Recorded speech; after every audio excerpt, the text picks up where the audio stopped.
The sounds of baseball. On pillars under the grandstand at Lawrence Dumont are pictures of players who played for Wichita teams or in the stadium.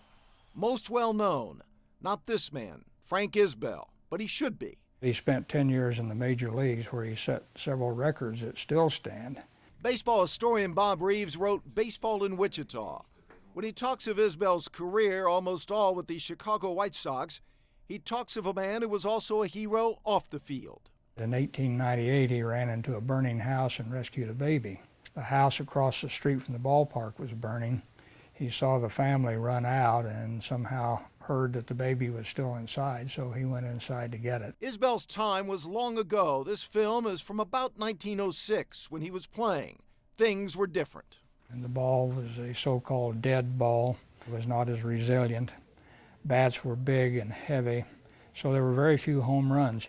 The style of play emphasized things like bunting and base stealing and speed. That was Isbell's game. Here he dives back to first. In 1901, he stole 52 bases to lead the league. Here he heads for home, a solid player. His heroics came in the 1906 World Series against the heavily favored crosstown Chicago Cubs. The first 4 games, he really did nothing. He had 1 hit in those 4 games. He became the series hero. A record 4 extra base hits in Game 5, 3 more hits in Game 6. 7 hits in 2 games, another record. Both still stand. After the major leagues, Isbell, who married a Wichita girl, managed and owned several Wichita minor league teams. He was here for almost 30 years, for the most part of 30 years, and was prominent during that entire time. Pictured here with his sister and mother, he worked for the rec department, then was elected Sedgwick County Commissioner in 1940, taking notice of those who had less. And each Monday would go to the point at which foodstuffs and other goods were handed out to poor people, and he seemed to have a special interest in that.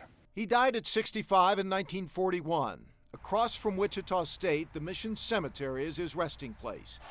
Baseball record holder, off-the-field hero, compassionate commissioner. The cheers faded long ago, and he is mostly unknown now, which happens to many, not just ball players. Generally speaking, fame doesn't live a whole long time past a career, so it goes away rather quickly.